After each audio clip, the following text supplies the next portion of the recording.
Bismillahirrahmanirrahim. Assalamualaikum warahmatullahi wabarakatuh. Alhamdulillahi ala ihsani wa syukru lahu ala taufiqihi wa amtinani. Wa asyhadu an la ilaha illallah wahdahu la syarika lahu ta'ziman li sya'nih. Wa asyhadu anna Muhammadan abduhu wa rasuluhu da'ila ridwani. Allahumma salli alaihi wa ala alihi wa ashabihi wa ikhwani. Para jemaah, para hadirin dan hadirat yang dirahmati Allah Subhanahu wa taala, pada kesempatan ini kita akan bahas beberapa dosa yang Allah menyegerakan hukumannya di dunia sebelum hukuman di akhirat. Sebelum kita membahas tentang dosa-dosa tersebut, ada beberapa kaidah yang terkait dengan hukuman terhadap dosa ya. Jadi yang perlu mungkin kita ketahui ya, beberapa kaidah terkait hukuman terhadap dosa. Kaidah yang pertama yang perlu kita ketahui adalah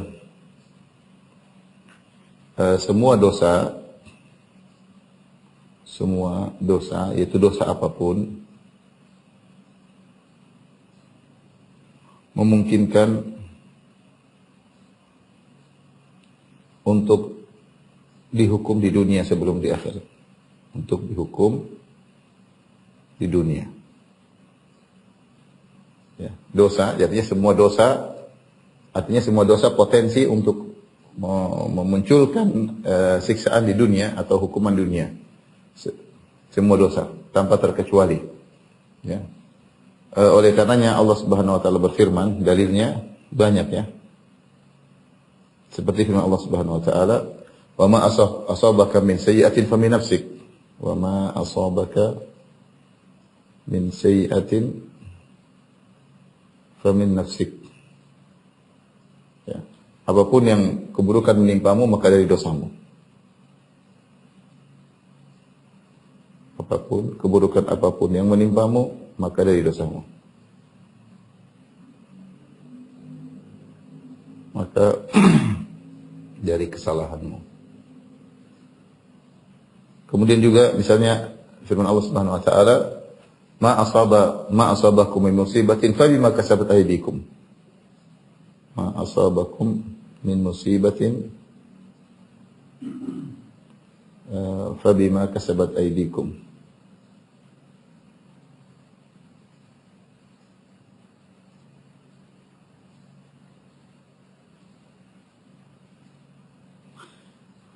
Musibah apa yang menimpamu kalian adalah akibat ulah perbuatan kalian.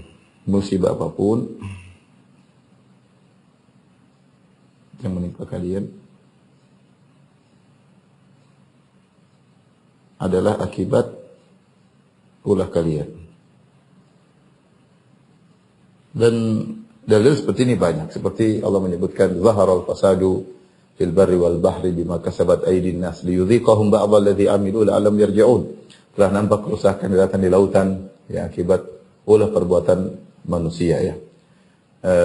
Demikian juga seperti Allah Subhanahu wa taala, innal ladzina tawallaw minkum yawmal taqal jam'ani innamastazallahum asyaitanu bi ba'dhi ma kasabu. Sungguhnya orang-orang yang lari dari peperangan ketika perang Uhud, mereka kabur tersebut karena akibat dosa-dosa yang mereka lakukan sebelumnya. Jadi terlalu banyak dalil yang menunjukkan semua dosa punya potensi ya untuk menimbulkan hukuman di dunia ya, menimbulkan hukuman di dunia. Dan hukuman tersebut ya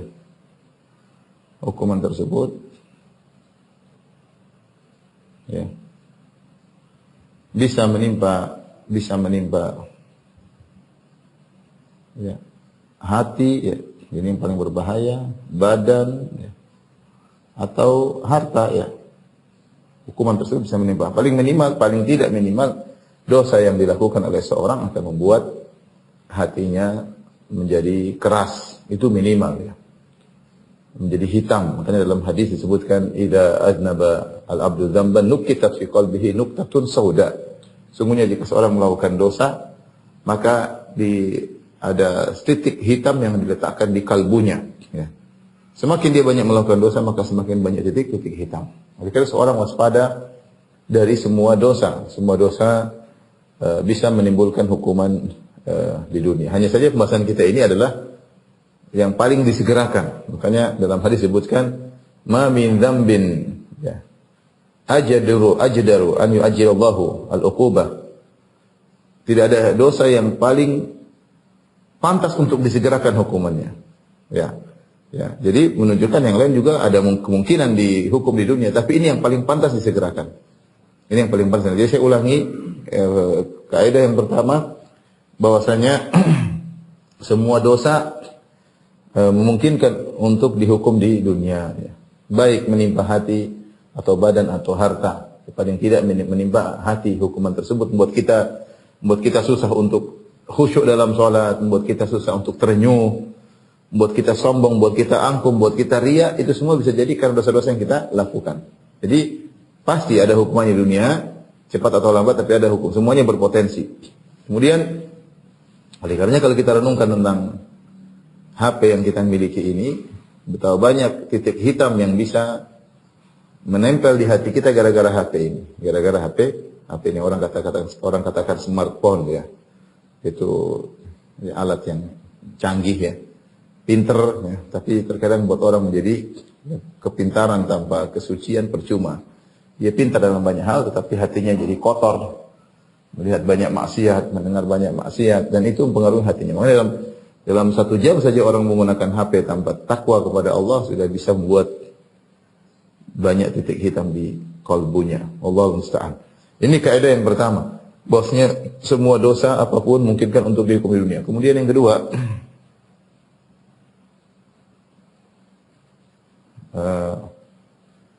Dosa yang dilakukan lantas tidak segera muncul dampaknya, muncul dampak hukumannya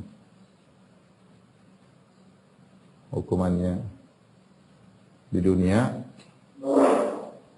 bukan berarti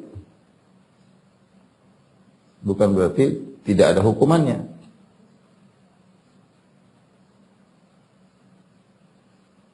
Kenapa? Karena bisa jadi datang walau ba'dahin, karena bisa jadi hukumannya ditunda.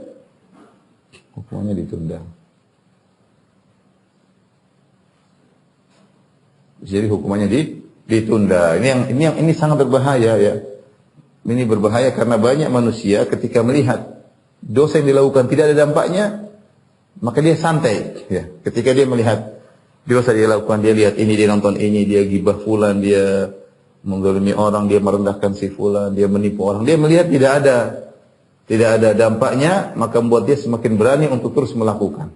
Ini sangat berbahaya. Ini menyebabkan banyak orang ya semakin berani bermaksiat. Karena tidak harus ketika seorang melakukan dosa, kemudian segera disegerakan hukumannya di dunia dengan cepat. Kecuali dosa-dosa tertentu yang tadi akan kita jelaskan. Biasanya segera. Karena bisa jadi dosa tersebut, dampaknya jadi 10 tahun kemudian. Bisa jadi dampaknya 20 tahun kemudian. Allah yang tahu ya. Ya, maka jangan sampai seorang ketika dia melakukan maksiat, dia tidak melihat dampaknya. Dia praktek riba, mungkin berzina, dan dia lakukan banyak ya. Nonton hal-hal yang haram, ya, melihat hal-hal yang dilarang oleh Allah Subhanahu wa taala, mendengar hal yang diharamkan oleh Allah Subhanahu wa taala, dia tidak melihat dampaknya. Tapi bisa jadi dampaknya ada tapi dia tidak sadari, itu jadi masalah. Kalaupun dampaknya tidak disadari ataupun memang tidak ada dampaknya bisa datang belakangan ya. Padahal ini saya ingatkan bahwasanya bisa jadi, perhatikan, bisa jadi sudah berdampak namun dia tidak sadar.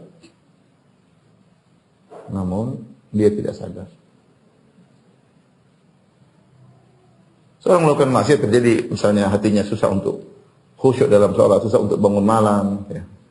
Kok ada kecenderungan untuk bermaksiat, senang untuk melihat macam-macam, ada keributan di rumah, anaknya bermasalah, ekonominya. Dia tidak sadar kalau itu hukuman yang sudah dia dapatkan. Dia tidak sadar. Dia tidak sadar. Itu banyak orang. Dan taruhlah tidak ada dampaknya, akan datang suatu saat. Jadi 10 tahun kemudian, 20 tahun kemudian. Ketika seorang bermaksiat dan dia tidak merasakan dampaknya, dia semakin berani terus untuk bermaksiat. Jadi dampak itu tidak mesti segera. Ya. Kalaupun segera terkadang tidak disadari. Ya. Kenapa tidak disadari, ikhwan? Karena subhanallah, saya kalau lihat kajian-kajian di sekitar saya, ada orang melakukan maksiat ini, kemudian Allah kasih hukuman, seakan-akan hukuman tersebut natural, seakan-akan bukan dari maksiat yang dia lakukan, hukuman tersebut, seakan-akan sesuatu yang alami. Padahal kalau kita telusuri, musibah yang menimpanya tadi bukan sesuatu yang alami, memang itu adalah dari dosa yang dia lakukan. Namun saking halusnya musibah yang dialami tersebut membuat seorang tidak sadar kalau itu akibat maksiat yang dia lakukan. Orang tidak sadar, itu sering terjadi. Sering terjadi. Dan kita mengamati dari kejadian di sekitar kita, kita paham bahwa ini akibat dosa yang pernah dia lakukan dulu. Tapi pelan-pelan sehingga seakan-akan sesuatu yang alami bukan akibat dosa yang dia lakukan. Sehingga tidak sadar, ini bahaya. Diberi hukuman oleh Allah, dia tidak sadar. Yang terbaik adalah orang dikasih hukuman, dia sadar, astagfirullah, ini kesalahan saya, ini dosa-dosa saya. Tapi banyak orang dikasih hukuman di dunia, dia tidak sadar, dia menyangka suatu perkara yang alami. Ini kaidah yang kedua. Baik, kaidah yang ketiga. Cukup ya, sebentar. Di bawahnya. Bentar ya. Kaidah yang ketiga.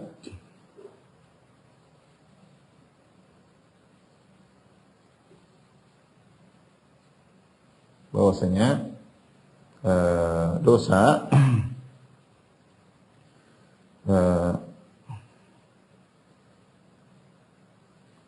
bahwasanya dosa, hukuman suatu dosa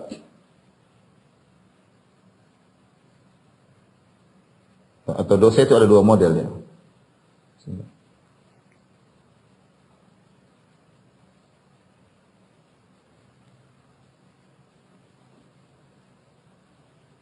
Dosa ditinjau dari hukumannya ada dua model.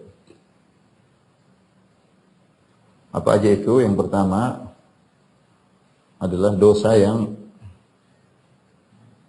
jika dihukum di dunia maka di akhirat tidak lagi. Tidak lagi. Yang kedua adalah dosa dosa yang hukumannya di dunia dan di akhirat.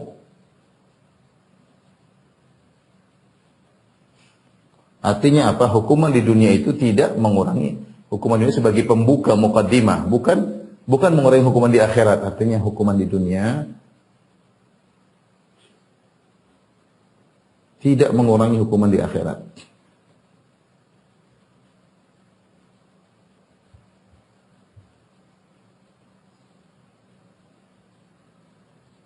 Baik, adapun dalil yang jenis pertama adalah beberapa hadis, di antaranya dalam hadis kata Rasulullah SAW, "Idza arada Allahu bi 'abdihi khairan ajjala lahu al-'uqubata fid dunya." Kata Nabi SAW, "Idza aradallahu bi 'abdihi khairan ajjala lahu al-'uqubata fid dunya."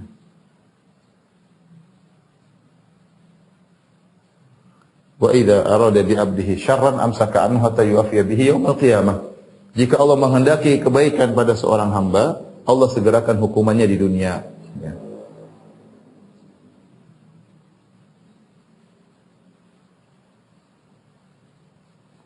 Kebaikan bagi seorang hamba, Allah segerakan hukuman.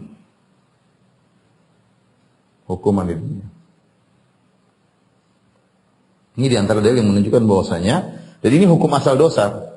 Kalau kita katakan ini hukum asal, nomor satu ini hukum asal. Hukum asal seluruh dosa.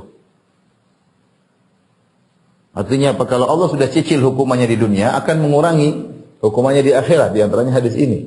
Idza aradallahu bi 'abdihi khairan ajjalahu uqubata fid dunya. Kalau Allah menghendaki kebaikan bagi seorang hamba, Allah akan segerakan hukumannya di dunia. Wa idza arada bihi syarran, jika Allah menghendaki keburukan bagi seorang hamba, amsaka anhu hatta yuwaffiya bihi yaumil qiyamah. Allah tahan hukumannya sampai Allah penuhi nanti dia di akhirat kelak. Seperti firman Allah Subhanahu wa taala, ya.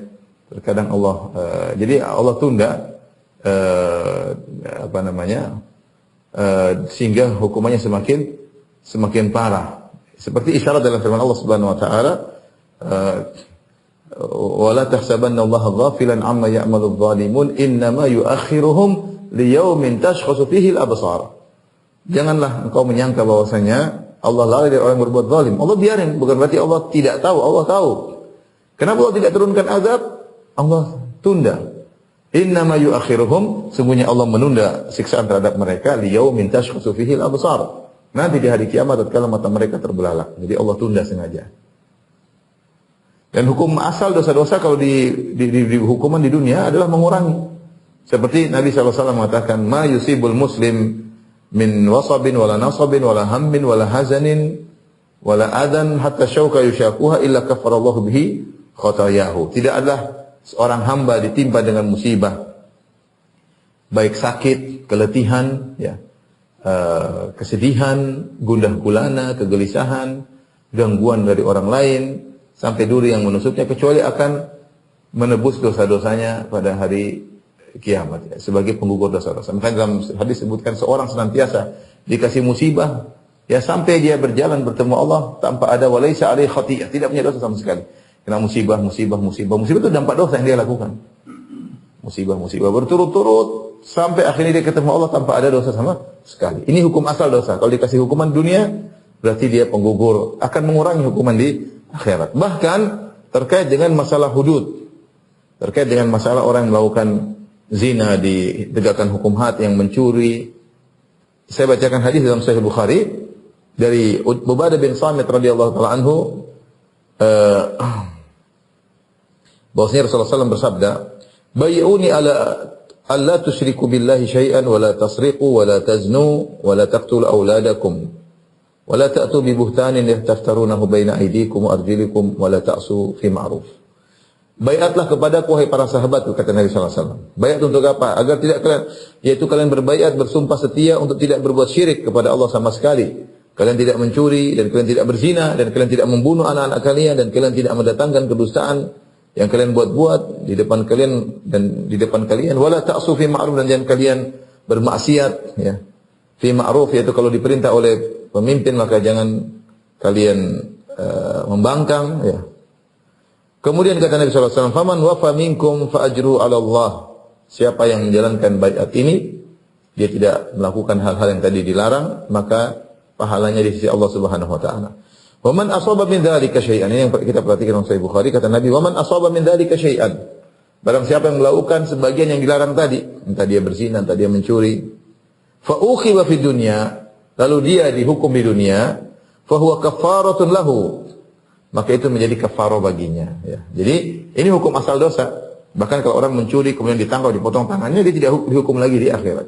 Kalau orang berzina kemudian dicambuk, atau kalau sudah menikah dirajam, dia tidak dihukum lagi di akhirat. Mohon maaf. Jadi kalau dihukum di dunia mencuri, potong tangan, dihukum di dunia tidak dipotong lagi di akhirat. Ada orang berzina ketahuan, dicambuk atau dirajam, maka tidak dihukum lagi di akhirat. Karena kata Nabi sallallahu alaihi wasallam, "Faman wa man asaba min dzalika syai'an," siapa yang melakukan dosa-dosa yang tadi kami katakan, fa uqiba fid dunya, lantas dihukum di dunia, fa huwa kafaratun lahu, maka ini menjadi kafarah baginya. Ya. Ini dalil. Dan namun, ya, yang perlu kita perhatikan, tidak boleh, meskipun kita tahu bahwasanya kalau orang dihukum di dunia lantas dikurangi hukumannya di akhirat, namun bukan berarti dia berminta kepada Allah, "Ya Allah, hukumlah aku di dunia." Jangan. Kalau Allah kasih musibah, ya sudah terima. Tapi hendaknya dia minta ampun. Allah ampuni aku, ya. Rabbighfirli, di antara makna Rabbighfirli yaitu, ya Allah, ampunilah dosaku, jangan kau berikan dampak dosaku di dunia, apalagi di akhirat. Itu makna Rabbighfirli. Allah maghfirli. Ya, sering saya sampaikan karena al-maghfirah maknanya adalah asalnya adalah dari mikfar. Mikfar adalah helm yang dipakai oleh prajurit dalam peperangan yang fungsinya dua, menutup kepalanya dan mencegah hantaman pedang dari pedang musuh. Kalau kita maknakan dalam masalah dosa, kalau kita berkata Rabbi ghufirli atau Allah maghfirli atau ghufranaka, ya Allah ampunilah aku, maksudnya ya Allah tutuplah dosa-dosaku, jangan kau umbar dosa-dosaku di dunia maupun di akhirat. Yang kedua, hindarkanlah aku dari dampak dosa yang aku lakukan. Hindarkanlah aku dari dampak dosa yang aku lakukan.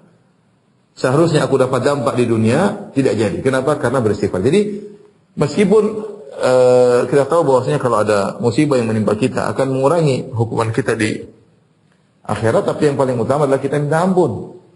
Dalam satu hadis yang diriwayatkan Imam Muslim, saya bacakan dari Anas bin Malik radhiyallahu ta'ala anhu, anna Rasulullah sallallahu alaihi wasallam ada rajulan minal muslimin. Satu Rasulullah sallallahu menyenguk seorang yang sedang sakit dari kaum muslimin. Qad khafat fasara mithlal farkh. Dia sudah sangat kurus seperti anak burung yang baru lahir, kurus kerempeng, tidak punya tenaga, sangat lemah. Lemah sekali. Dia sakit tapi kondisinya parah, tidak seperti orang biasa. Orang sakit kadang ya tidak sampai kurus, sampai tidak lemah, sakit tapi masih ada energi, masih ada kekuatan. Ini sakitnya parah, sangat lemah, kurus, kerempeng, sampai tidak punya kekuatan sama sekali. Maka Rasulullah SAW melihat ada keanehan. Maka Rasulullah SAW bertanya, hal kunta tad'u bi syai'in aw tas'aluhu iyyahu? Apakah kau pernah berdoa dan minta sesuatu atau kau minta suatu hal kepada Allah Subhanahu wa taala? Rasulullah heran, kok sakit sampai kayak begini? Maka qala na'am, kata orang sakit tersebut, dia mengatakan, iya Rasul, saya pernah berdoa sesuatu kepada Allah. Kuntu aqul, aku pernah berdoa, Allahumma ma kuntu mu'aqibi, Allahumma ma kunta mu'aqibi bihi fil akhirah, fa'ajilhu li fid dunya. Yang artinya, ya Allah, dosa apa saja yang kau akan hukum aku di akhirat, segerakan di dunia. Subhanallah. Dia berdoa demikian. Dia tidak ingin, dia tahu diadab di akhirat lebih parah. Makanya dia minta diadab di dunia saja, jangan di akhirat.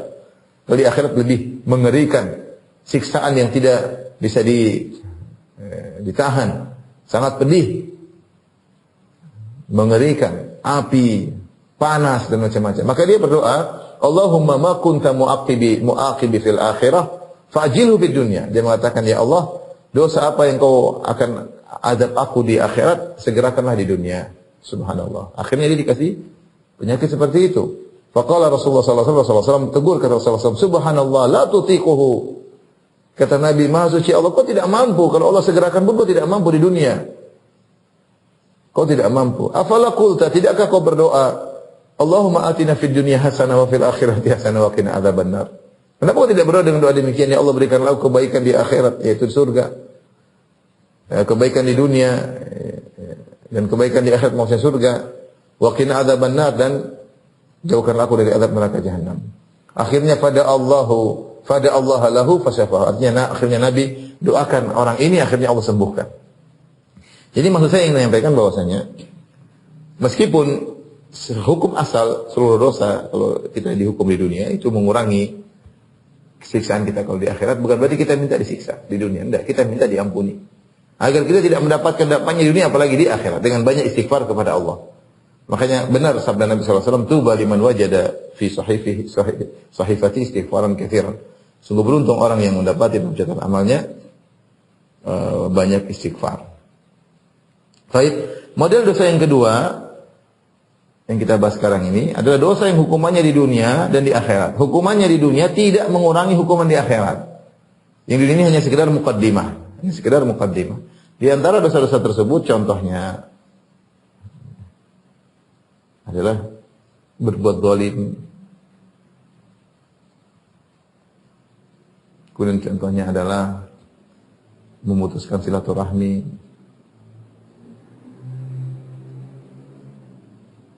Di antaranya adalah durhaka kepada kedua orang tua.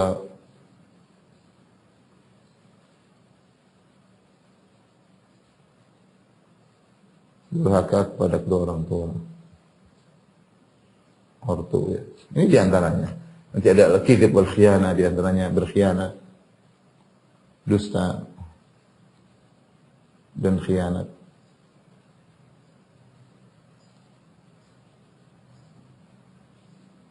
Dalil-dalilnya akan kita jelaskan. Ya, dosa-dosa yang diberi hukuman dunia itu bukan pengurang, tapi muqaddimah sebelum dia mendapatkan siksaan yang lebih parah di akhirat. Waliyadzubillah. Baik, baru kita akan masuk sekarang. Tolong bagikan. Ini adalah 3 kaidah yang perlu kita ketahui sebelum kita bahas bahasan yang akan kita bahas.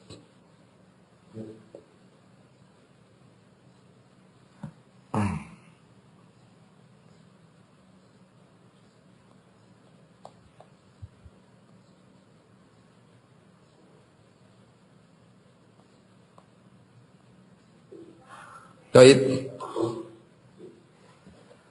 Ikhwan dan akhwat yang dirahmati Allah Subhanahu wa taala, beberapa dosa yang sudah kita singgung tadi yang Allah sangat menyegerakan hukumannya di dunia, ya. Dosa-dosa yang disegerakan hukumannya di dunia.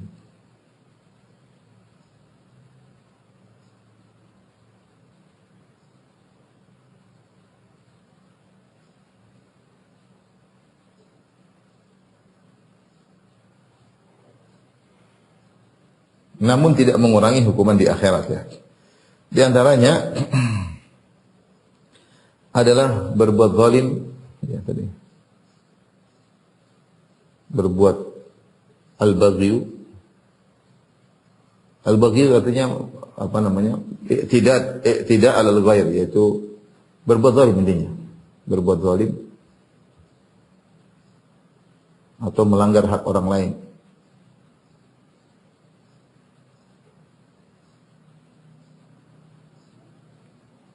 Yang kedua di antaranya qati'atur rahim. Memutuskan silaturahmi.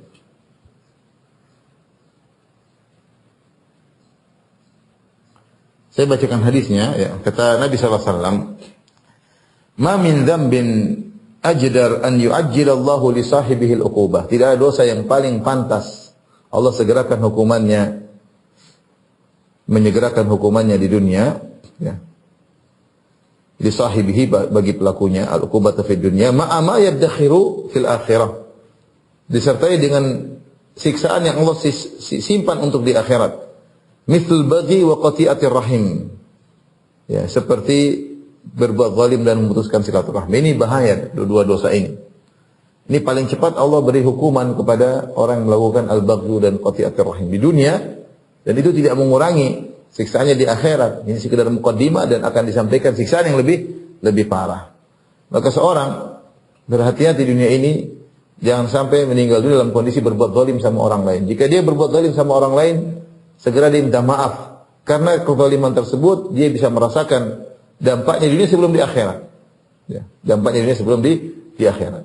Dan banyak kenyataan kita lihat. Kezaliman ini macam-macam. Kezaliman berkaitan dengan harta orang. Kezaliman berkaitan dengan darah orang lain, kezaliman berkaitan dengan harga diri orang lain. Kata Nabi SAW, innama amwalukum, ya apa namanya, wa aradukum, ya, wa dima'ukum, inna dima'akum wa amwalakum wa aradakum haramun alaikum kahurmati yaumikum hadha fi baladikum hadha fi syahrikum hadha.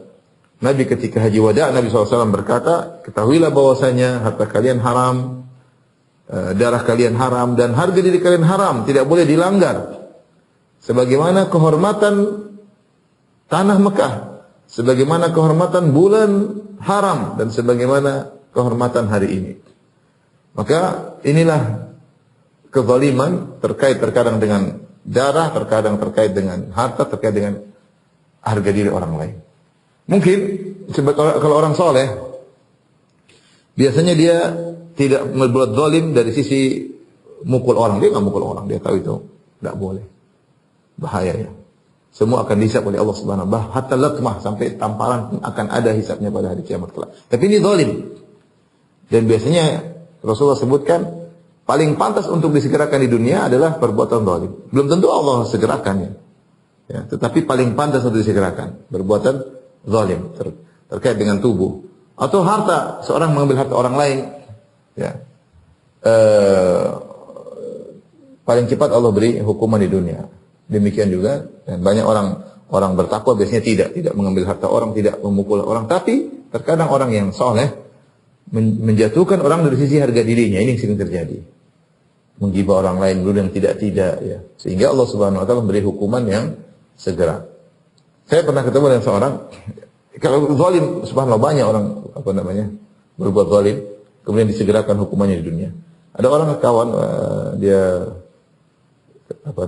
pengurus masjid, dia cerita, intinya maknanya ketika dia orang tuanya meninggal atau kakeknya meninggal, maka harta diambil oleh om-omnya yang tua, sementara bapaknya tidak diberi bagian kecuali sedikit. Tapi bapaknya bilang, kalian sabar ya. Benar hartanya diambil oleh om-omnya, dinikmati oleh sepupu-sepupunya. Tapi sebenarnya 8 tahun kemudian, mulai seluruhnya berguguran. Ini sakit, ada yang celaka, ada yang semuanya kena. Allah tidak segerakan, tapi Allah tunggu 8 tahun. Jadi yang saya bilang tadi bahaya. 8 tahun, 10 tahun. Terkadang seorang berbuat zalim, kemudian Allah tegur dia, Allah hukum dia di dunia, dan dia tidak merasa itu sebagai dampak dari dosa yang dia lakukan. Karena dosa yang dia pernah lakukan lama, 8 tahun yang lalu, 10 tahun yang lalu. Kemudian ketika Allah memberi hukuman tersebut sangat natural, pelan-pelan. Seakan-akan kecelakaan biasa, seakan-akan sakit parah biasa. Tetapi subhanallah, satu persatu dari mereka mulai terkena dan mulai binasa. Kawan saya tersebut cerita. Dia merasa itu akibat dari perbuatan mereka ya.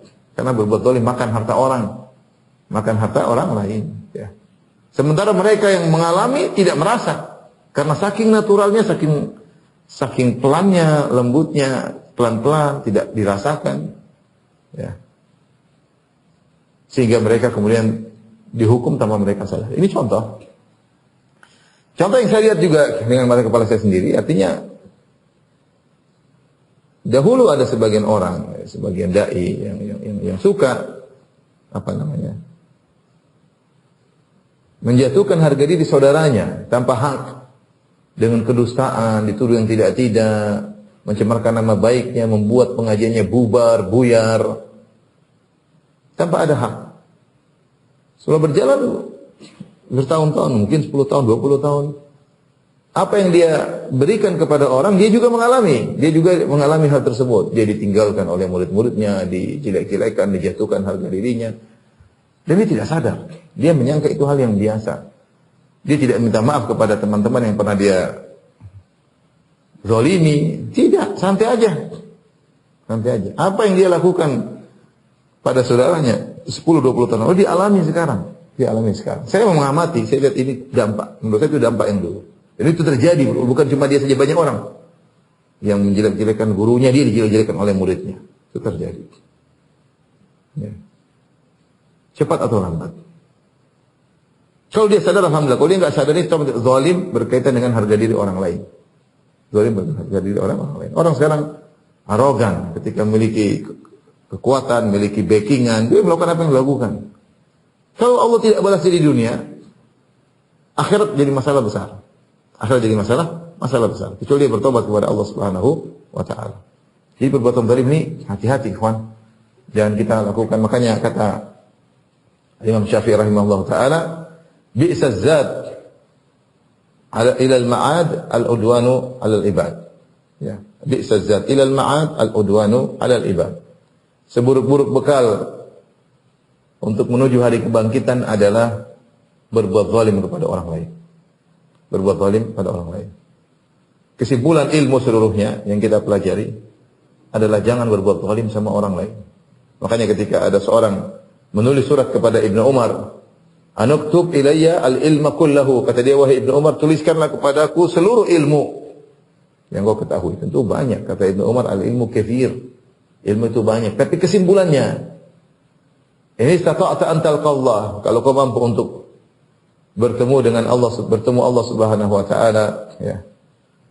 Khafifadh dhahr, khamisal batan, kafal lisan. Kalau kau mampu untuk bertemu dengan Allah dalam kondisi khafifadh dhahr, yaitu punggungmu ringan, kau tidak menanggung hak-hak orang lain. Ya. Khamisal batan, dalam kondisi perutmu kosong, yaitu kau tidak makan dari harta orang lain, itu kau tidak zalimi orang. Kau tidak menanggung hak orang lain, kau tidak zalimi orang. Kafal lisan, kau tahan lisanmu, kau tidak zalimi orang. Ini semuanya tidak zalim. Jadi Ibnu Umar mengatakan intinya kau mati jangan zalim.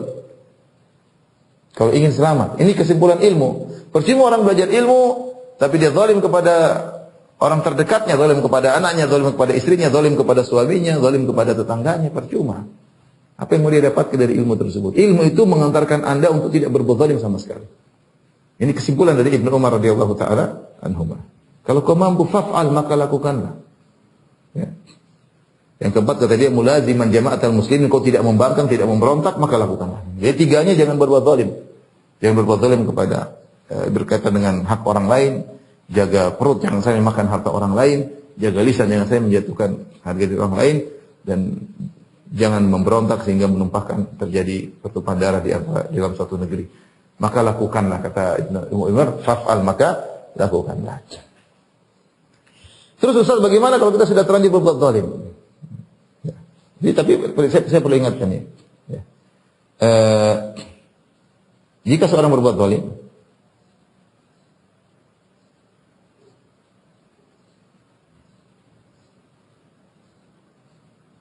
ya, maka segera bertobat. Dua kemungkinan.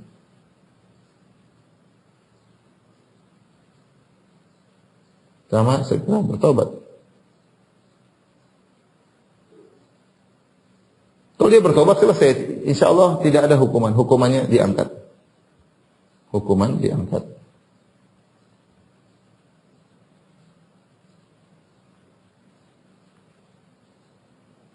Bagaimana caranya dia segera minta maaf kepada orang yang dia zalimi? Sebelum dia meninggal dunia atau sebelum orang yang dia zalimi meninggal dunia. Hati-hati. Kata Nabi SAW, man kanat lahu madlamatun li akhihi min irdin aw syai'in falyatahallalhu minhu al-yawm. Falyatahallalhu minhu al-yawm qabla an yakuna dinar wa dirham. Siapa yang punya kezaliman, melakukan zalim kepada orang lain saudaranya, apakah terkait dengan harga diri, yang jelek-jelekan, dia rendahkan, dia tuduhin tidak, atau kezaliman apapun, maka mintalah untuk dihalalkan sekarang. Jangan sombong dengan arogan dengan kekuatanmu, dengan bekunganmu, kau juga akan mati. Ya. Mentang-mentang punya jabatan, mentang-mentang punya jumlah yang banyak, mentang-mentang punya kekuatan, jangan sombong. Ya. Kalau kau punya kezaliman sama orang, mintalah dihalalkan sekarang, sebelum telat datang hari di mana tidak bermanfaat dinar dan dirham. Maka segera, kalau kita punya kezaliman, segera kita minta maaf sama orang tersebut. Sebelum kita yang meninggal dulu atau dia yang meninggal dulu. Ada orang santai-santai aja, dia sudah jelek-jelekin orang, nuduh orang tidak santai aja. Akhirnya orang yang dia jelek-jelekan meninggal. Sudah, setelah itu mau diapain? Mau diapain? Saya pernah ketemu dengan seorang dai senior. Dia marah dengan murid-muridnya. Dia bilang, ya Firanda, saya ngajari murid-murid yang durhaka, ternyata saya memelihara singa-singa. Rupanya muridnya kurang ajar ya. Jelek-jelekan dia. Akhirnya dia meninggal. Sebagian murid-muridnya dia minta maaf, sebagian belum. Ini zaman sekarang ya. Subhanallah. Apa yang menghalangimu kesombongan untuk minta maaf sama orang yang pernah kau zalimi? Hati-hati. Bisa jadi dia meninggal terlebih dahulu, atau kau meninggal terlebih dahulu. Jangan remehkan kezaliman, apalagi kezaliman berkaitan dengan harga diri. Itu lebih berat daripada hartamu diambil. Harga diri seorang dijatuhkan lebih berat. Masih mending hartanya diambil daripada harga dirinya dijatuhkan. Segera bertobat, hukuman akan diangkat. Dengan cara minta maaf tentunya itu, dengan minta maaf, minta dihalalkan. Baik, jika tidak bertobat,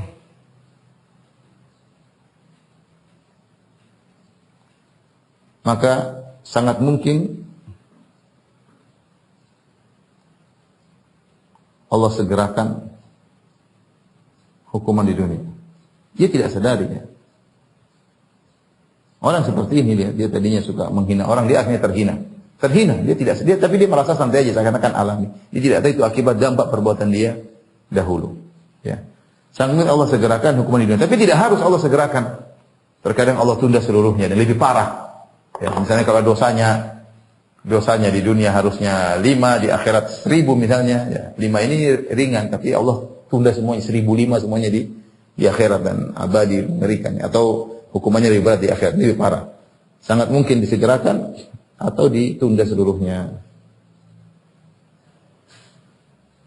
Seperti dalam surat Ibrahim, Quran surat Ibrahim ayat berapa? Wala tahsabannallaha ghafilan amma ya'maludz zalimun. Saya carikan ayatnya. Innama yu'akhiruhum liyaumin tashkhasu fihi al-absar.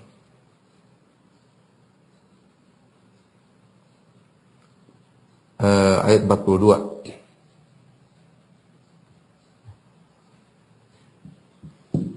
Yang kedua, dosa yang sangat mudah Allah balas di dunia. Tapi ini tidak harus, yang tidak harus. Tidak harus Allah berikan di dunia, tapi sangat mudah Allah timpakan di dunia adalah memutuskan silaturahmi. Memutuskan silaturahmi. Maka seorang hati-hati, waspada di antara dosa yang hukumannya di dunia sebelum di akhirat. Nabi SAW mengatakan la yadkhul jannata qati'.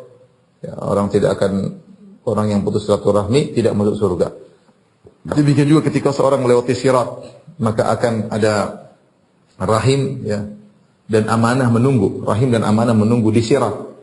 Kalau ada orang yang amanah dalam kehidupannya dan dia suka menyambung silaturahmi, maka dia semakin dipermudah untuk melewati sirat. Tapi kalau dia bermasalah di dunia, dia bermasalah dengan kakaknya, bermasalah dengan adiknya, bermasalah dengan orang tuanya, ribut dengan tantenya, ribut dengan ponakannya, masalah silaturahmi bahaya.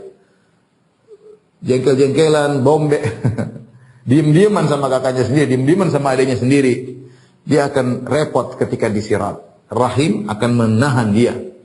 Kenapa kau dulu tidak menyambungku? Kenapa kau dulu memutuskan aku? Urusannya berat. Urusannya berat. Ya.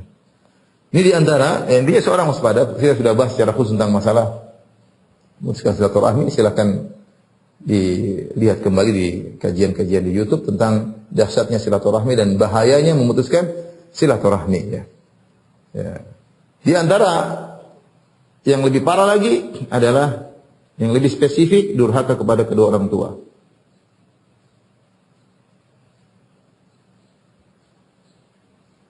Durhaka kepada kedua orang tua. Ini juga dosanya sangat disegerakan, ya. Hukumannya di dunia sebelum di akhirat. Kata Nabi SAW dengan hadis, dalam satu hadis yang disahkan oleh Syekh Al-Albani rahimahullah taala, "Ithnani yu'ajjiluhumallahu fid dunya al-baghi wa uququl walidain." Dua perkara yang Allah segerakan hukumannya di dunia adalah berbuat zalim dan durhaka kepada kedua orang tua. Durhaka kepada orang tua adalah pemutus silaturahmi yang lebih spesifik. Ya, silaturahmi yang paling agung adalah berbakti sama orang tua, sehingga dibuat istilah birrul walidain. Dan pemutuskan silaturahmi yang paling parah adalah durhaka kepada orang tua, maka dibuat istilah sendiri, yaitu uququl walidain. Orang durhaka sama orang tuanya sudah kita lihat banyak, segera diberi hukuman di dunia sebelum di akhirat. Namun dia tidak sadari. Ya, terkadang ribut di keluarganya, terkadang sakit yang tidak sembuh-sembuh. Kenapa? Durhaka sama orang tuanya. Sekarang sulit, wanita durhaka sama orang, terkadang sulit melahirkan, ya, macam-macam. Subhanallah. Orang terkadang lihat ini karena dia durhaka sama orang tuanya. Ya. Penderitaan yang dia alami, terkadang anak-anaknya yang durhaka sama dia karena durhaka sama orang tuanya. Kita nggak tahu, terserah Allah, Allah kasih hukuman seperti apa. Tapi orang durhaka sama orang tuanya, dia pasti menderita. Entah menderita dari sisi batin, dari sisi ekonomi, dari sisi kesehatan. Wallahu alam, yang jelas sangat berbahaya, sangat berbahaya. Tadi kata Nabi SAW, dua dosa yang Allah segerakan hukumannya di dunia. Ya, Allah segerakan hukumannya di dunia. Dosa yang lain adalah, dalam riwayat yang lain adalah berkhianat, ya. Dusta dan khianat.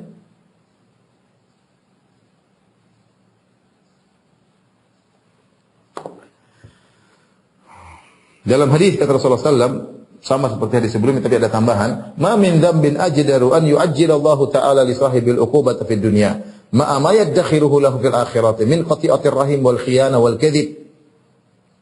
Wa inna a'jala ta'ah thawaban la silatur rahim hatta inna ahlal baiti la yakunu fajaratan fatanmu amwaluhum wa yakthuru adaduhum idza tawasalu. Hadis ini hadis dari Abu Bakrah radhiyallahu taala anhu dan disahihkan oleh Syekh Al-Albani. Saya bacakan maknanya. Tidak ada dosa yang paling cepat Allah segerakan hukumannya bagi pelakunya di dunia disertai dengan hukuman yang Allah tunda nanti di akhirat kelak, seperti dosa memutuskan silaturahmi, khianat dan dusta. Khianat dan dusta. Dan sungguhnya ketaatan yang paling cepat pahalanya disegerakan. Wa inna a'jala at-ta'ati thawaban. Ketaatan yang paling cepat pahalanya. Kalau itu tadi dosa hukuman disegerakan, pahala juga disegerakan di dunia sebelum di akhirat. La silaturahim. Subhanallah. Silaturahim ini ganjaran dunia lebih cepat, belum ganjaran di akhirat. Kemudian kata Nabi, hatta inna ahlal bait, bahkan satu keluarga la yakunu fajr, orang-orangnya adalah fajir, tukang maksiat, tukang mungkin ini kayak mungkin nonton macam-macam, mungkin minum khamar, fajir kata Nabi. Ada keluarga yang fajir, fatanmu amwalum, tapi harta mereka bertambah dan jumlah mereka semakin banyak ketika mereka menyambung silaturahmi. Ketika mereka menyambung silaturahmi, Allah berikan ganjaran duniawi di silaturahmi, urusan dia maksiat, urusan nanti di akhirat. Tapi ketika silaturahmi, meskipun dia pelaku maksiat, ternyata Allah tambah hartanya dan Allah tambah jumlah mereka, anaknya banyak dan yang lainnya. Nah, di antara yang segera diberi hukuman di dunia adalah dusta dan khianat. Ini juga ngeri ya. Dia dusta, dia bohong, mungkin dia senang-senang di awal, banyak orang dia tipu, tapi akan segera datang hukumannya. Dia buat perjanjian, ternyata dia berkhianat.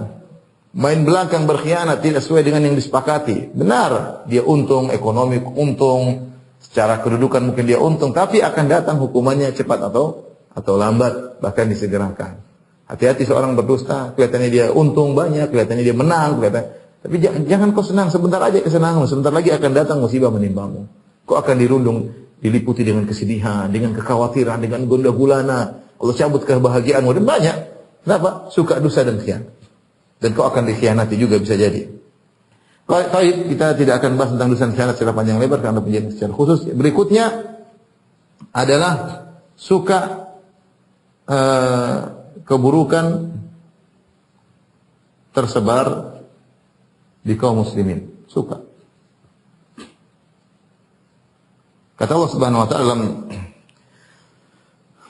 surat An-Nur, innal ladzina yuhibbuna an tashi'al fahishatu fil ladzina amanu lahum adzabun alimun fid dunya wal akhirah wallahu ya'lamu antum la ta'lamun, dalam surat An-Nur ayat 19. 24 ayat 19. Kata Allah Subhanahu wa taala, innal ladzina yuhibbuna an tashi'al fahisha. Sungguhnya orang-orang yang suka perbuatan keji tersebar fil ladzina amanu, tersebar di kalangan kaum muslimin. Suka kalau wanita buka aurat, tabarruj, suka kalau tempat prostitusi tersebar di mana-mana, suka kalau film porno tersebar di mana-mana, suka kalau film Hollywood dinonton oleh banyak orang, suka kalau film Korea semua orang nonton, dia suka, senang kehidupan seperti glamor, seperti senang.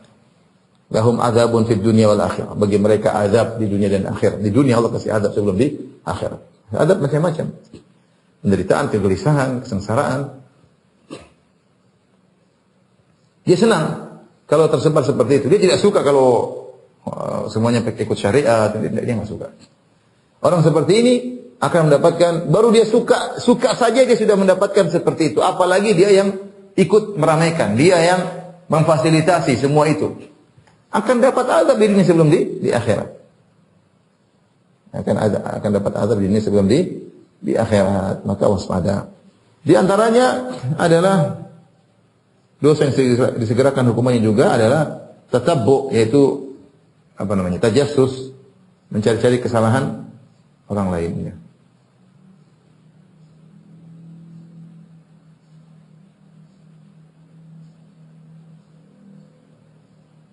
Aib atau aib saudaranya.